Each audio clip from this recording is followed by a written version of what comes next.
Good morning and good afternoon, LinkedIn friends, HubSpot Nation, here with a super special edition of Let's Unbox. We're doing content remix today with Blake Reichenbach, our product manager friend from HubSpot, and of course, George B. Thomas joins on the morning show, and we just can't get enough of all these product updates you've been dropping for us, Blake and Remix. We had to get in here and check it out. How you doing today, man?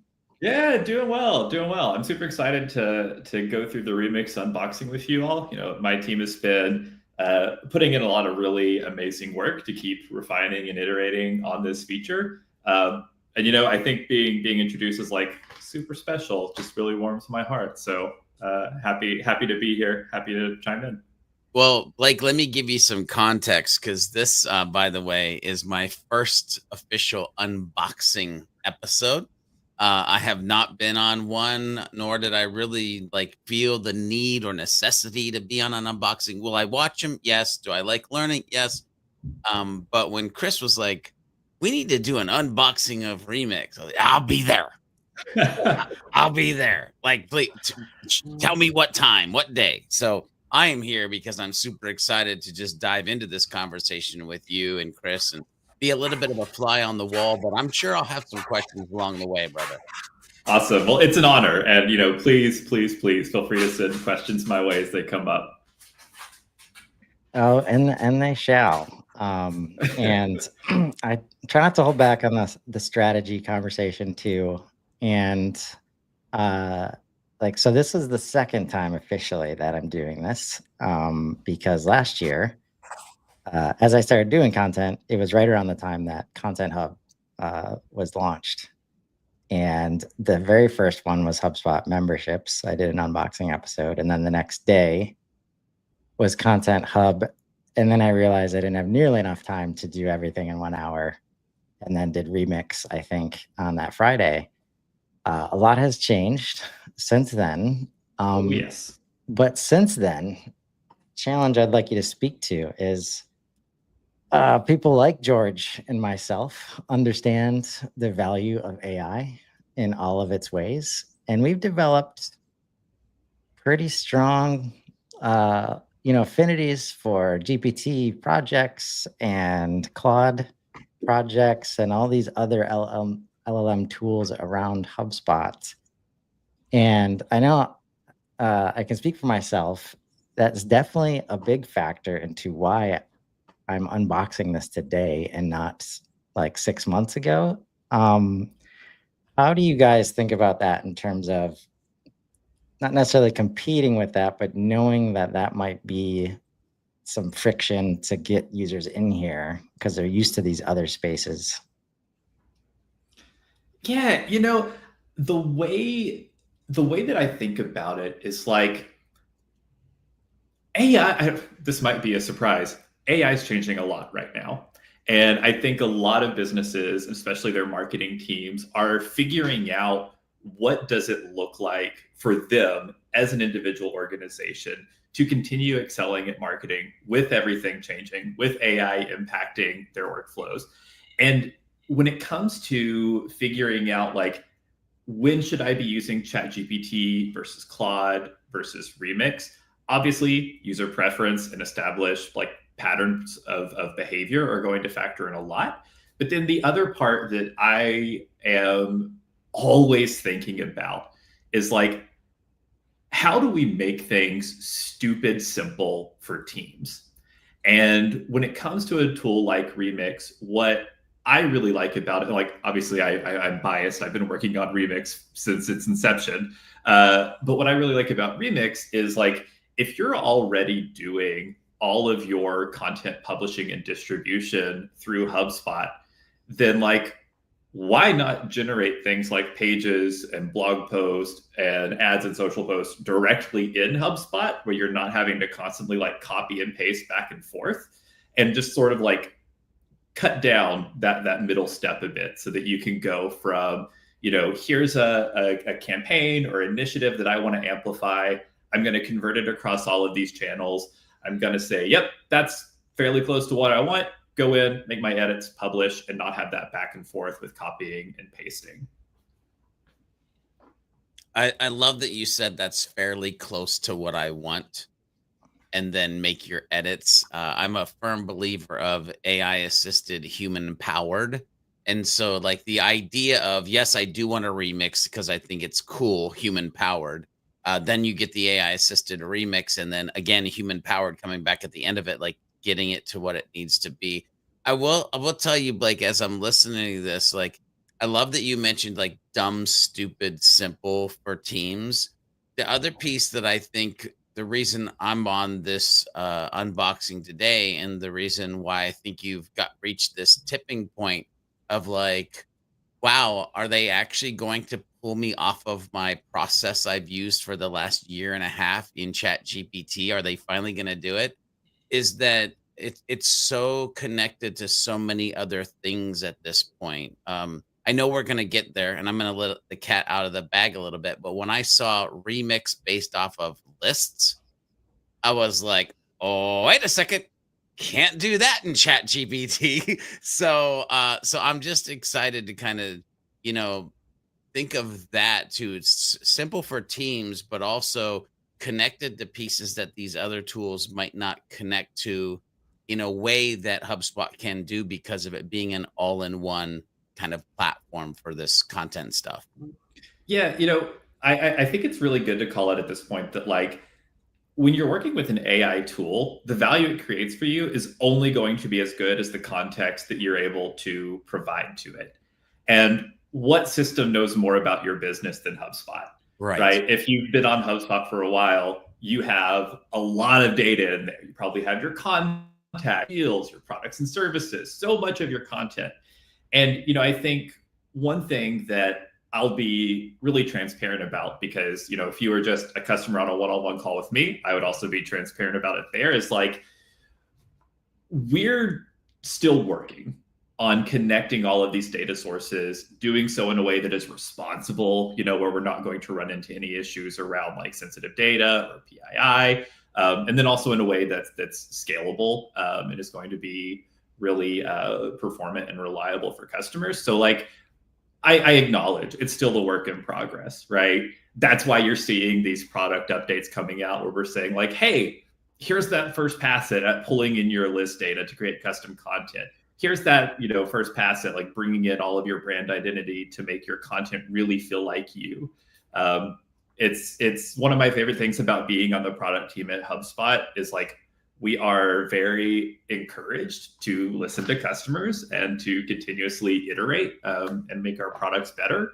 And so, when we're looking at this future of marketing in a world that's just like deeply infused with AI, that's the type of thing that we're thinking about, is like, how do we leverage all of this really amazing data and context and information that lives inside your HubSpot portal so that what you're creating is something only your business could create or only you as an individual could create.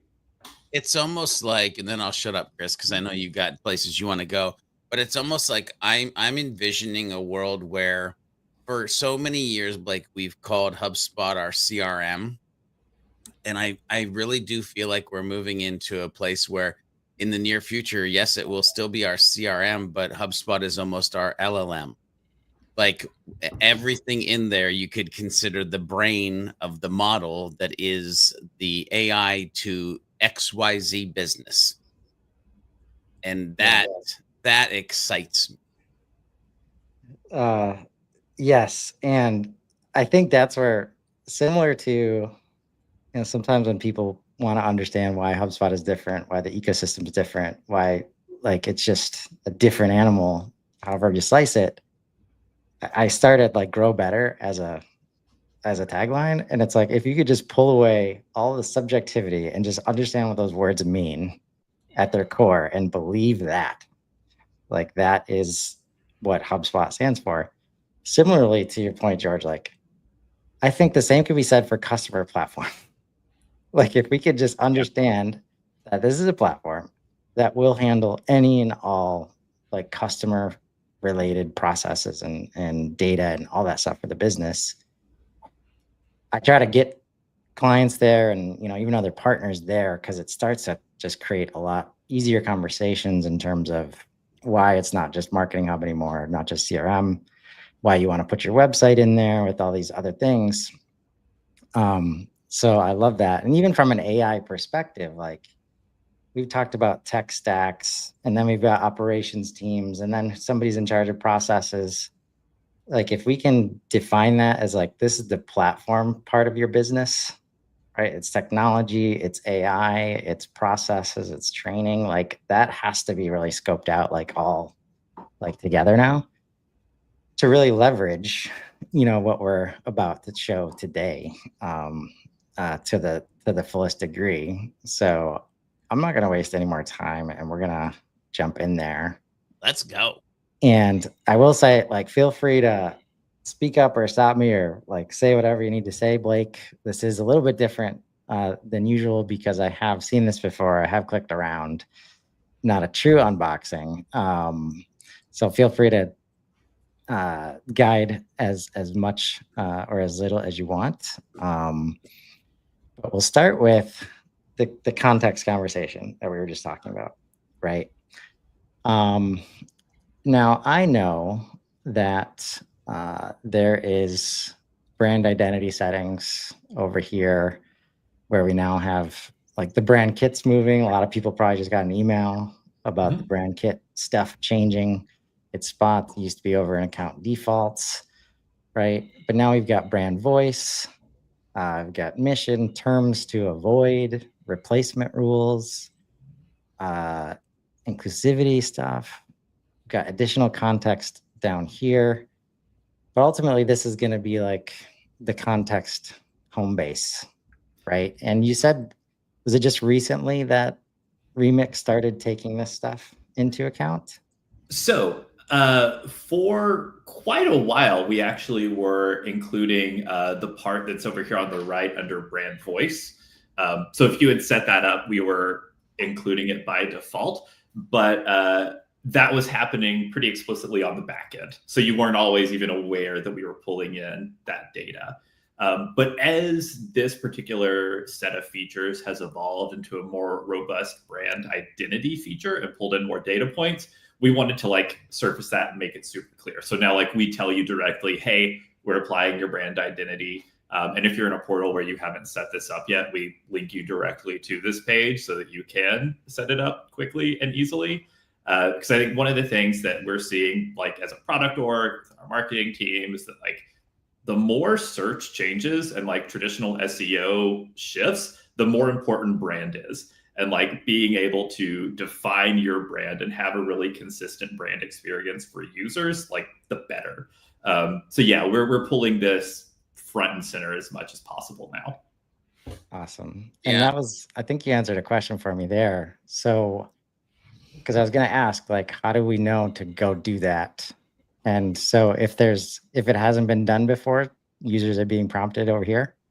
Yeah, so the way that it shows up is like if you're inside of a remix and selecting the content that you want to create, now I believe you would see like a little note that says like your brand identity is being applied. If you haven't set it up yet, then you have a different helper text there that says like, I don't remember the exact phrasing, even though I think I wrote the copy for it. It's something along the lines of like, consider setting up your brand identity or, something along those lines. Awesome. And I love this because as like a recovering designer / pseudo developer, I don't know how far you guys will go with this, but my brain immediately goes to like, okay, you might want to make sure that your logo is probably some type of PNG version, putting your colors in here, because I would love to, Remix to pay attention to like, oh, it should probably have these accent colors and we could layer a logo here, and like just the magic things that could happen based on having the context of all of this. I mean, even imagine this, like if I let my brain wander, I go to that in here is theme, which means that I've also set theme settings, to which then there's a deep context level of understanding what it should look like to go with where it's going to be being potentially placed on a page or whatnot. So like it's just beautiful to think about how deep this goes real quick to what could be extrapolated via the use of AI assistance. Yeah, and Yeah. I will say like getting our AI to consistently respect theme colors is like it's an ongoing challenge that we're Yeah. still chipping Yeah. away at. But with regards to the theme that you set up, one of the recent releases for remix functionality that we had that I'm like so happy about because I've been wanting it like since we launched is like the ability to use your own landing page and website page themes. When we've historically generated content for a page inside of Remix, we've relied on what we call content scaffolding, which has historically been something that like our default templates, it supported content scaffolding, or if you had a developer, you could like manually create a schema file and do all of that. But now like we've finally got it in place where whatever your template is, whatever your theme is, you don't have to like manually define a schema. We can just use that template.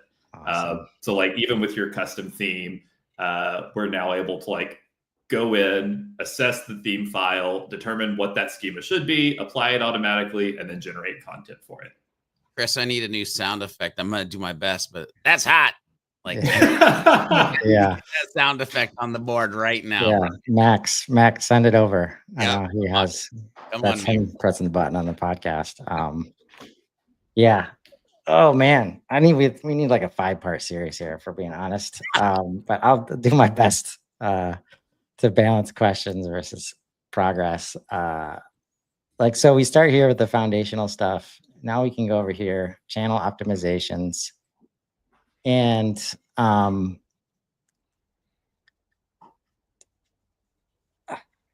speak to the balance of because for me, let's say it's as much as I want to just click on this stuff, right? If I know that this stuff exists, I might say like, all right, I just gotta get all that stuff done like first, and I'll do all my settings because we got data sources over here too. Of course, first and foremost, if you haven't turned AI, generative AI in HubSpot, that's important, especially the files data for what we're looking at today.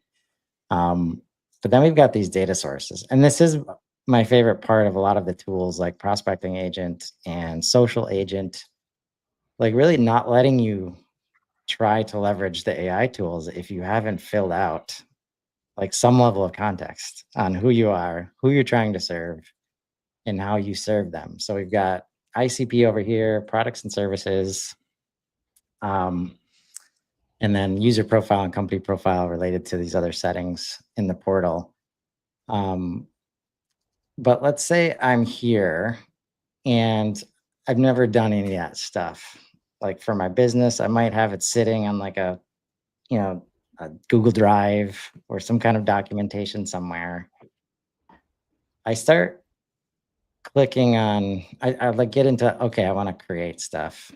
Do you have a recommendation on like when it's like, let's create some stuff and then go back and do that? Like, how do you help people through that part?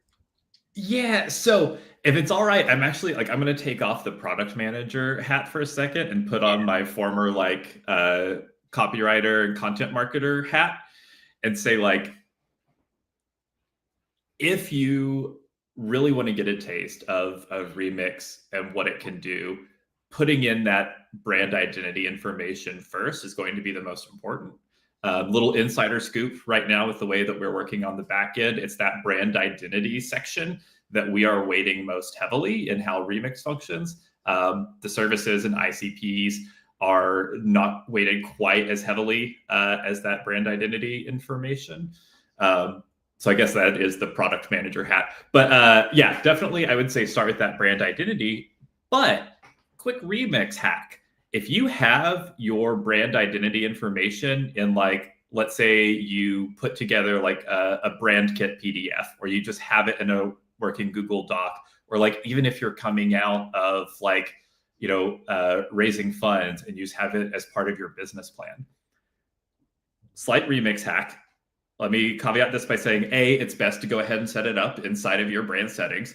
But Remix supports multiple inputs. And so if you, let's say, have a white paper you want to remix, and you have that document that is, here's all of my brand information, just start from both of them. And it won't be quite as, intentionally fine-tuned as if you set up those brand identity settings, but like for a quick start, it works pretty well. It's interesting. You're calling that a hack, Blake, but my mind goes to Blake just explained what I've historically done in ChatGPT, where I've taken multiple files to give it the context it needed to create the thing that I wanted to create, which I hope people understand that, like, if you've been, again, guy like I, or maybe guy like Chris, where we're like, oh, it's not up to par yet. In just saying that you could hack it that way almost says, hey, guess what? It's up to par with that, in my mind. Like, that was one of the last clicks that led to us even starting talking about, like, we got to find a way to start using this tool. I think it was the custom themes or maybe the PDF. It was like, there was a moment where I clicked like, oh, this is now just like a Claude project.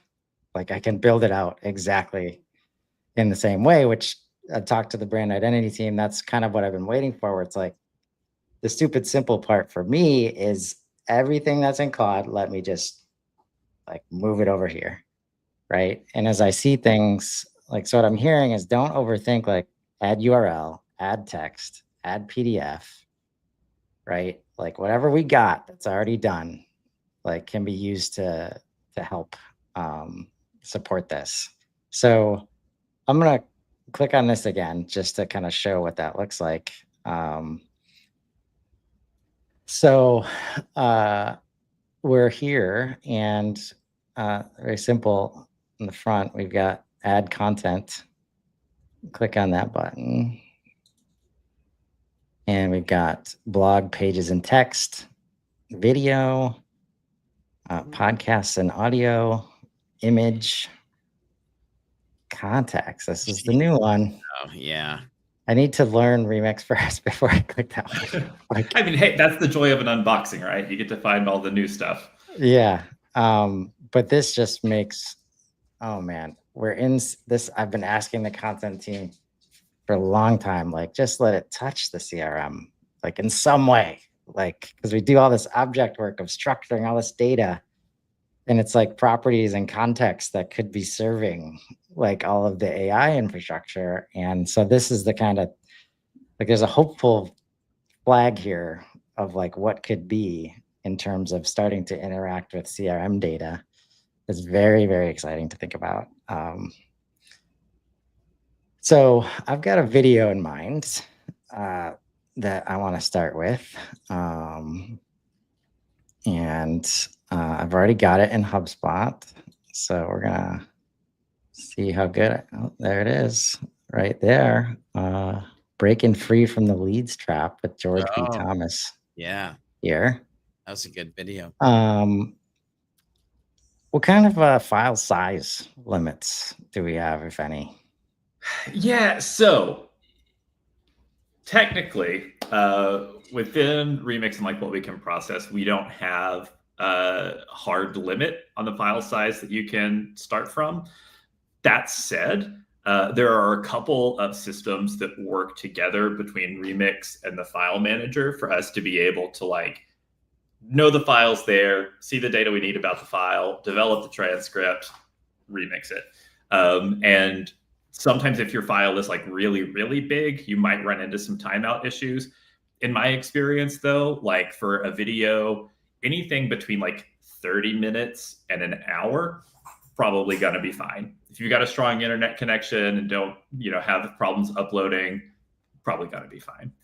Okay, cool. Because there is a 2 gig limit to add video files that I've run into, and it's about the same as an hour worth of content. So we've got the video here, and I've got some dots here, so can change the content type easily if I want to, but add more source material. How about that? And I've got a page in mind that is a site page, and it is the Search value before first scroll. Come on, brother. You found framework. that. I don't remember what I call everything, George. See, I'm like, this is messiness, right? We I joke all the was thinking time that about like that, we joke Blake. all the time that naming things is the hardest part It about is. developing software, and I think naming things is just the hardest part in general, whether it's content management, software development, whatever. Yeah, I almost asked that question already. Are you seeing or suggesting, because naming conventions has been a thing just like since forever, to the point where I've never been able to find like effective, like best practice articles, and like they're all super just, very general, whatever works for you. And I feel like that's one of the things that AI is going to help with like immensely. Has there been any like advice from you or your team in the past that now like you're thinking like, okay, maybe don't worry about what it's named like so much? Well, I think putting that my old content marketer hat back on, like I do think the advice of the best naming convention is whatever you can do consistently is still super solid. But switching back into AI product manager, I do think that what we're starting to see now, just kind of across the industry, and then also in some of the functionality that's currently underway, is like AI is really good at things like categorization and taxonomy, and the way that semantic search works, along with things like vector embeddings, really do simplify things quite a bit, right? Like when you can go to a chat widget and say, hey, find all of my documents where I talk about this specific feature, it can just do that. So I think that we're seeing something similar, or we will be seeing something similar when we think about tools like Remix and others across HubSpot, where pretty soon you're going to be able to say like, I don't remember what this page is called, but I do remember that it's about this specific promotion, and should start getting pretty good results there. Yeah. That's awesome and will help a lot of people. So info here. Start from multiple sources. Add more. Okay. So if we call back this is where we would apply the hack of like, if you've got that PDF or that doc, we would just add it as an additional source here. Yep, exactly. Yeah, love it. Yep. So there's this is where I like to play with how good it is. Like, because there is a script that was behind this, and we drafted other like to make sure it's on point. How good? I think that's what we've seen, like especially when I did the video marketing platform, like the capabilities related to video specifically have just like sped up so fast. Are you seeing a lot of usage in terms of users experience that? Because there's a lot of things. Let me back up. Like, come a long way in 1 year. For users that showed up right away and were like, "Oh, this is not what I need it to be. I'll wait till it gets better." Like, what are your favorite things that have happened to be like, okay, this should be a no-brainer. Like, if people know it exists, they will definitely be in here using this. Yeah, I think to answer kind of both flavors of that question, right? Around video in particular, I think one of the things that has been really exciting to see is like we've consistently had customers say like, I know I need to be creating video content, where everyone says you need to be creating video content.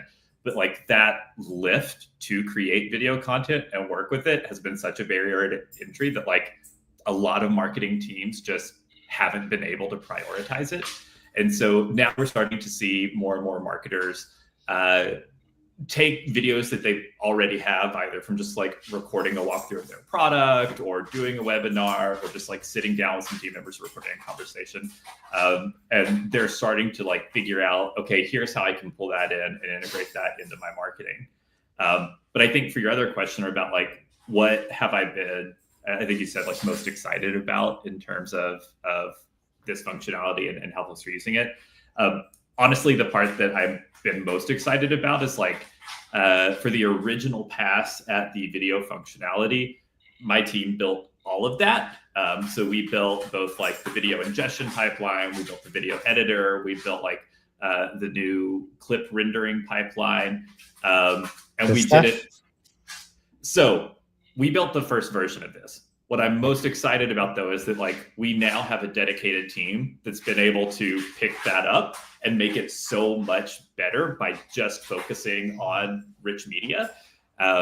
So they've gone, leaps and bounds ahead of where we were a year ago or where we were 6 months ago, I guess, to be able to give users insights into all of these video details. They've refined the video editing experience a lot to make it easier to create those really compelling clips. And so I think, with the video functionality particularly, I've just been super impressed that we've been able to like create this shared vision around how can we help marketers engage with video content and take away some of that sense of overwhelm. And this other team has been able to really run with that and do some cool stuff. That's awesome. Yeah, this was a turning point for me for sure. And it was after that unboxing episode with Dunker and Amanda, because we do a morning show every day, and it's easy to go and press play on LinkedIn and have it streamed to YouTube, and then it would be nice to just remix it in all the ways and do the podcast. And even though those tools exist in HubSpot, right? Like the steps related to saving the video file somewhere and then grabbing the transcript, and like maybe you can do it in Riverside or StreamYard, but then you got to take it and you probably move it to GPT or Claude. That there was like, immediately I understood there's like 2 or 3 steps that just went away by, instead of storing to Google Drive, I bring the video right into HubSpot, and I can grab these descriptions, and makes life a lot easier. Just these steps that are seemingly small just add up, right? And no matter the size of step can lead to that like overwhelm, or like, oh, it's gonna be too hard, or let me get into this kind of mind space so I can like focus on it. Just all these things that we tell ourselves. When I saw this, it was like, okay, this is again, like, is powerful, helps with a lot of long-standing problems that marketers, have been having. So love to hear, that you're the first pass at this. This is one of my favorite product updates of all time, I think, in HubSpot. Like this was, like we do the show every day, and this, I just was so surprised. Like 100%, I hadn't even, because George knows I try to predict things like all the time, and I hadn't even touched it. I'm hoping for like more video storage. Like that's what I'm hoping for. Like, okay, the remix and videos, that must mean the cap is going to go up. And then you guys deliver this, and it's just like, oh, wow. Yeah, when you're talking about like those like small tasks that add up over time, I think the more I work in content marketing and the more content marketers I speak to, the more I realize that like you tell the average marketer a big task and they're like, yeah, cool, great. But then as soon as that task starts getting broken down into like all these little details that go into it, suddenly you're having to do that mental calculus of like, well, if I'm spending all of my time generating these timestamps, that means I'm not monitoring this paid campaign. Or if I'm spending all of this time like cleaning up my transcript, that means I'm not creating that new content for the blog.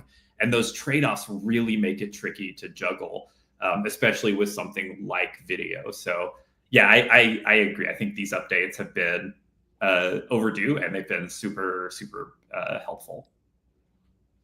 Indeed. So we're going to click this plus button, and I'm going to come back and I'll do it over here too, because there's a couple that's, again, the double-edged sword of HubSpot. There's about 10 different ways to do everything. But once you figure out the ways that work for you, it's super powerful. So we're going to click this button. and free-form prompt. So custom instructions for how you want to transform your content.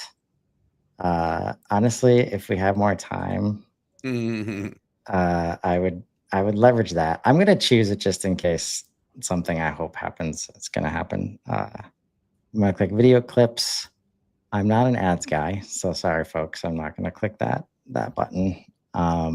PPC crowd's going to be Yeah. shaking their fist. Well, Hate mail coming your way. Yeah, they need to move along. Probably in the world at large. Anyways, AI's, different conversation. Can we just take a pause for a second? And to say that there's SMS in here as well, Chris, like something you don't inherently think of when you're thinking about content marketing is, how do I remix this to an SMS message? But if you have HubSpot SMS, now that can actually be something that you can think about, which is quite amazing. Agreed. And that gets to the, see if we have time, but I'm just going to click this button.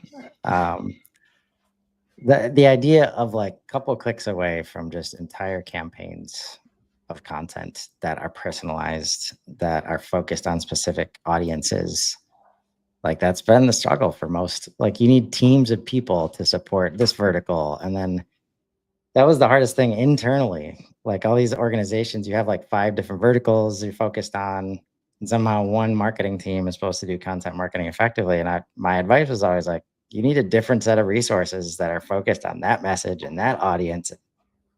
And I don't think we're necessarily there anymore, based on what I'm seeing here. So for ease of moving forward, I'm just gonna use this example here. Highly recommend getting more sophisticated with your prompts based on the goals that you have. Just slightly. Yeah, like anything else in HubSpot, if you're going to put the effort in, like have some goals ahead of time. What I will say with the attributes, but especially with the prompt for the freeform prompt content type, is like the way that I have found this to be most useful is think about using it the way that you would use just like part of a conversation thread in ChatGPT, where like maybe you have a bunch of stuff, but you don't know what you want to do with it yet. Ask, say like, hey, what would be a good way for me to get the most value out of this content for this audience for blah, blah, blah, blah, blah. And it will generate a response that you can then build off of. I've also found it really helpful for like, let's say you're starting with like a pillar page or some source material, tell it to generate a brief that expands upon one of those bullet points, and it'll generate that. And then because you can like build these tiers into Remix, you can then create a blog post, a landing page, and a social ad or social post off of that brief, right? So the freeform prompt gives you a lot of flexibility. And then generally for the other content types, anytime you see custom instructions as an attribute there, like the formula that I have found most effective is tell us like, what is your goal and for whom? And if you have like a specific point you want to focus on, tell us that as well. But as long as you give us like your goal and your audience, you're going to be in a pretty sweet spot. Well said. Question I have immediately is I just did the work to say like, this is my audience, this is their facing. How should I see this set of custom instructions? I'm hoping that I don't have to just copy and paste this into here. So if the goal is the same across all of the content, then right now copying and pasting it across each is going to be the quickest way to do that. I won't make promises about forward-looking things, but one of the items that is pretty much always at the forefront of my thoughts is like, how do we make this quicker? How do we make this easier? So that like, you know, what if we introduced an earlier step where you're asked a couple of questions about your goals and then we fill all of this out for you and just let you edit it, right? Things like that we're currently thinking through and figuring out what's going to make the most sense for users. Blake, I like what you're throwing down there. I like what you're throwing down there. Like, because it's like you could give it high level context and then let the machine go even more granular to then, which again, I go back to if I had these 3, 5, 7 boxes that now I knew I was just coming back and tweaking a little bit or making some slight additions, it would speed up the process so much more. Uh, yeah, I love that. Here's to the future, ladies and gentlemen. Cheers. Cheers. Yep, Indeed. I'll drink to that. So I will play it safe then, and I'll just copy this in and make the changes based on what I'm trying to create. I always like letting AI decide the style in these scenarios and then just running with it. Like, all right, that's our new style. Man, if I could get more people to like ease up on the brand identity and kit and guidelines and just kind of embrace what you can do quickly when it looks good. Like, how do we create some more flexibility with all of our rules? I think people are going to be learning in short order if they're not already. It's one of my favorite. Oh, go ahead.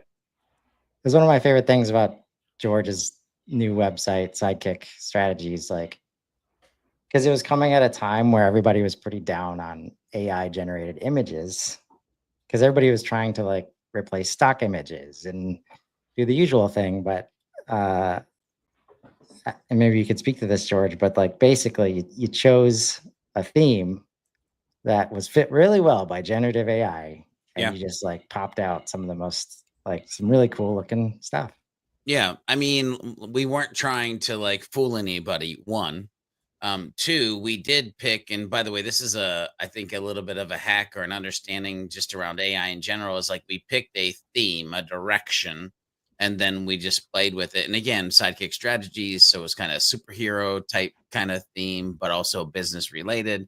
And it was a fun little test. And we have images and we have pages and people sign up for our services. I'm like, I don't know what else to tell you. Like, it works. Like,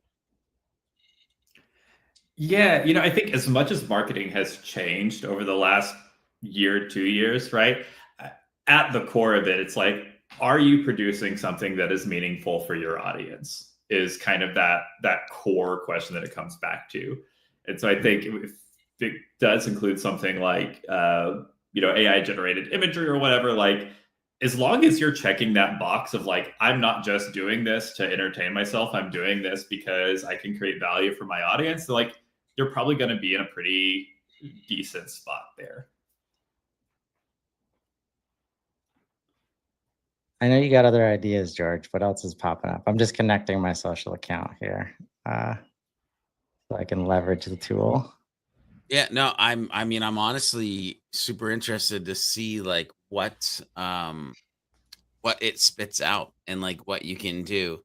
Because you did pick a large portion of things that you wanted it to try to do. It's interesting where my brain does go because I start to think about this and that in HubSpot, the connective tissue. For years, we've been able to clone a campaign. Now, what that means is something totally different than where my brain's going to go right now.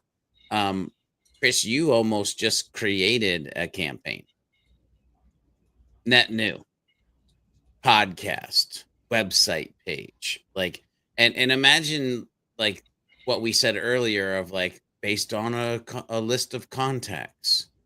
Well, imagine being able to do a list of contacts and then all these different assets that flow back into a campaign that you're creating and launching to the world.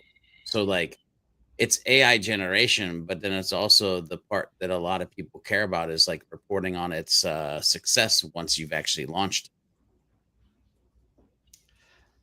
So Yes. I love that you said that.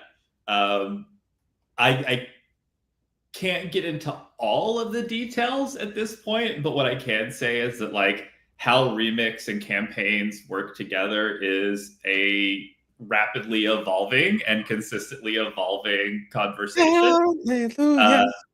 And, I think you will be in for some pleasant surprises later this year, is what I can say on that front. Hashtag inbound, hashtag inbound 25. Yeah. Blake, I'm see, it doesn't take much. I'm happy. I'm happy for the rest of the day. I should just clock out for the rest of the day, be done. No, I mean, everything that you said is like, it rings so true, right? And I think when you are remixing your content, you're either doing it for like, oh, I need to fill out my editorial calendar. I just need to get more content out there. I'm trying some experiments with new brand awareness stuff. Or what's most common is you have a campaign and you're creating assets for a campaign.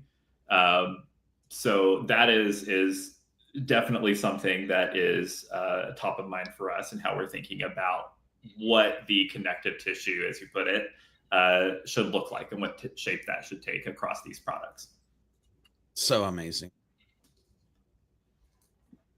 And then again, my brain goes to just another thing that you can't do in GPT or Claude. Oh, here we go. We're generating. Yeah.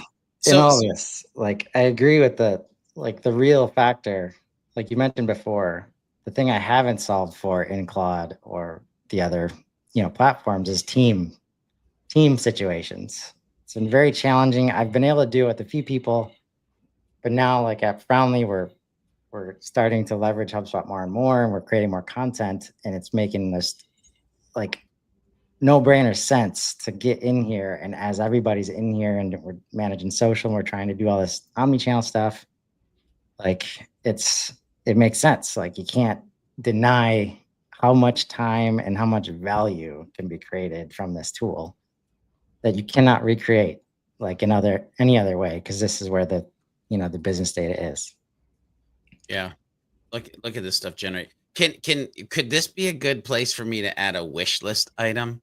Like, are we allowed to do that on this show? I know this is unboxing of what it can do, but yeah, you absolutely are. I have to give the disclaimer, like, I can't make any promises or guarantees, but as a product manager, I always want to hear users' wish list items. Yeah. So imagine a world where you're in marketing, and imagine a world where HubSpot has worked on making marketing events way better. All right. And so therefore you're a marketer and you're like, I should probably do events. And so you're like, hey, I've got this great blog article. I wonder how long it would take Jimmy over in design to actually turn it into a webinar deck. Man, it's going to take a while. It's a pretty heavy lift. So, well, maybe let's just do that webinar in like 90 days. But what if you could come into Content Remix? You could be like, hey, I have this blog article and I'd like you to turn it into a PowerPoint presentation for me. I use this thing called Gamma. Anyway. And so, like, imagine some type of similar functionality where I could take a couple pieces of content and all of a sudden it could give me a presentation deck, at least a starting point, to then do that webinar in like 3 days instead of 30. That would be pretty dang dope. And what if it could also like draft speaker notes to go with that? Oh, that slide deck? Don't tease me, Blake. Okay. Hey, we're just bouncing ideas around here. Don't tease me. Like, first of all, your boy George B. Thomas would be decimating some content online without a doubt, because if you have a deck and speaker notes that are aligned to your brand voice inside of HubSpot, attached to a teleprompter to be able to just go live and talk. Yeah. All of the things. Let's make it happen from one video, one piece of content. It's all right. So before I go into this, I know, like, I'm seeing here, so video clips didn't fire for some reason. I know it's worked over here for me. I think in a lot of cases, people might be best suited to come from this video area anyways. So I'm going to click remix into other content here. And I'm going to say social, email, and I'm trying to get it to do all the things, brother. Just get it to do a thing or two. All not right. everybody's going to grab everything. That's not, they're just like, I need to get the videos out. Let me click that. Boop, go. All right. Yeah, and it's, as a troubleshooting tip for anyone watching, if you do encounter something like this where it says, oops, something went wrong, like 80% of the time, you can just click on that and hit the regenerate button, and it should resolve the issue.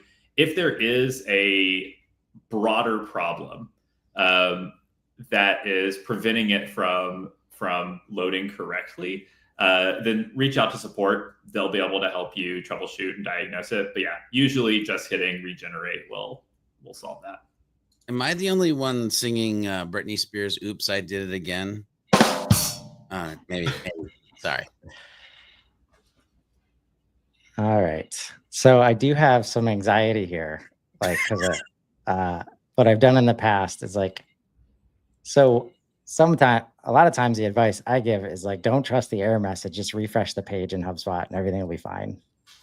If we do that here, there's not as much auto saving going on as other places in the portal. And I've definitely had to like redo the whole remix. So real quick, like, is there a way to close this sidebar without losing?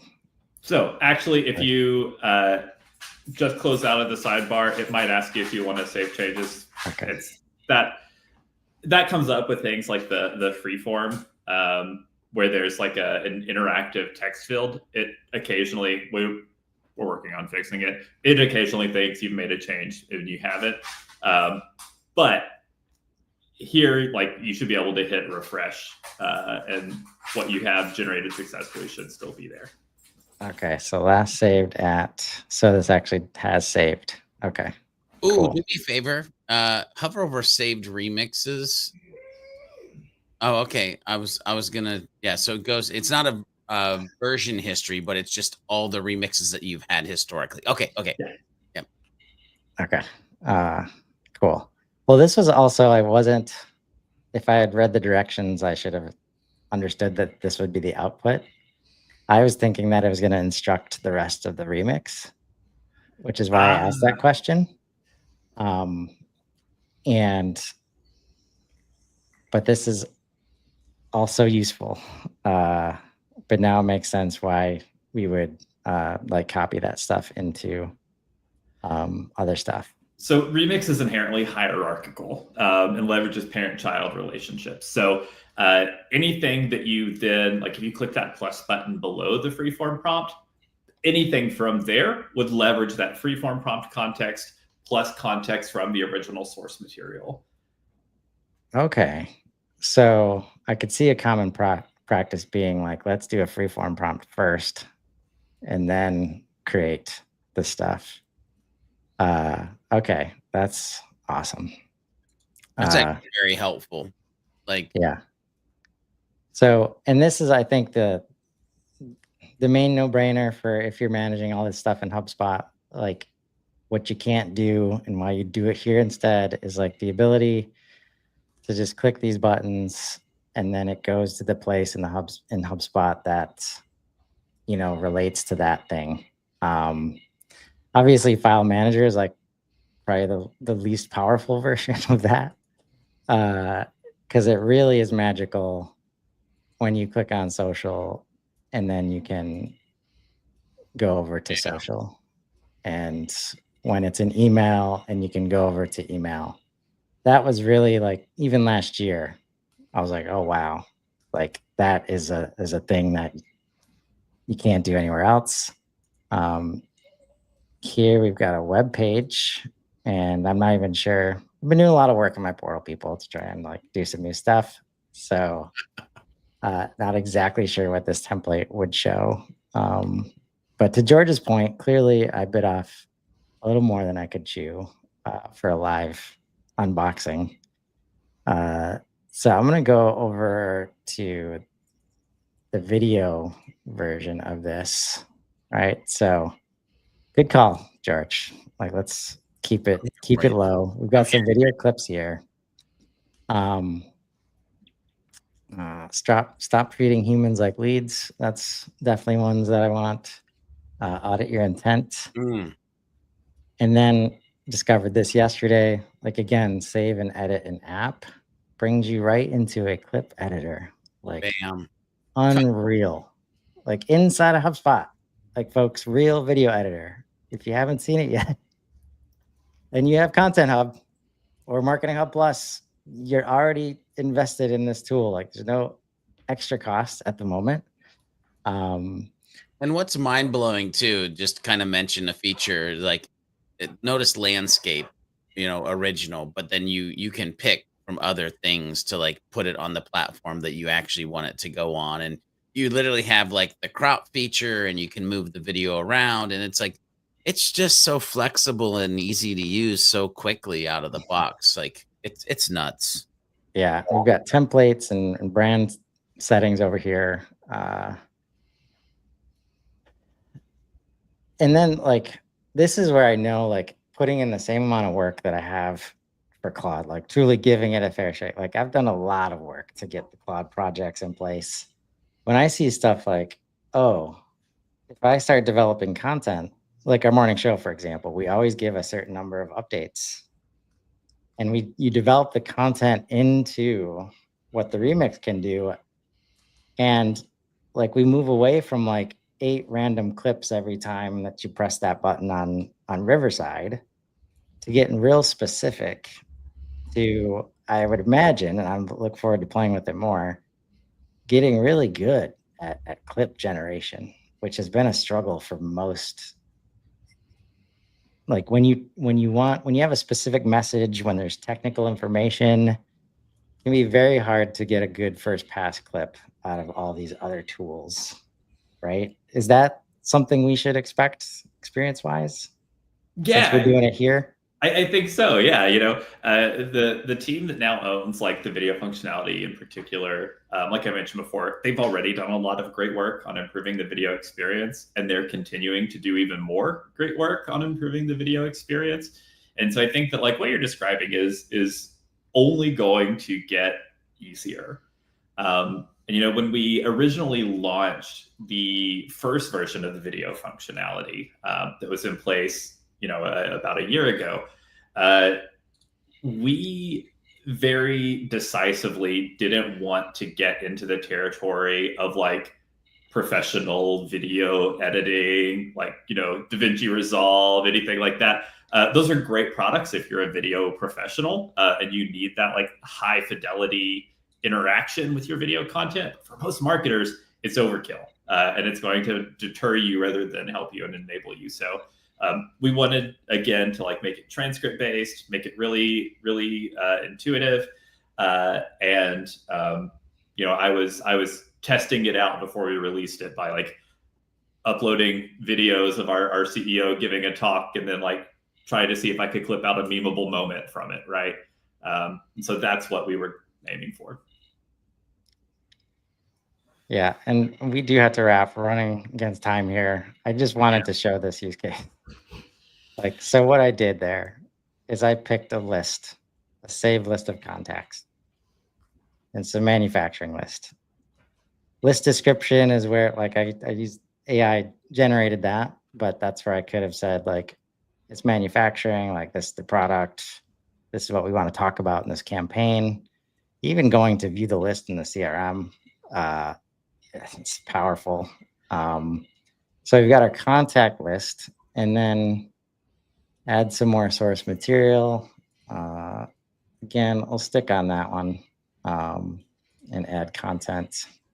So I have to unpack this because keep going, Chris, but I have to unpack this because you might want to pay attention to how you're actually describing things in HubSpot based on the understanding that it might get pulled into this tool.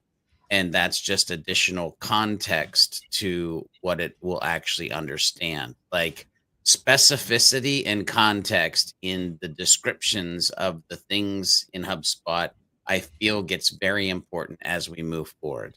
It does. It does. And what I will say about this particular functionality, I don't know why the clips are deciding that they don't want to cooperate today for the live demo. They're being shy. They're a little shy.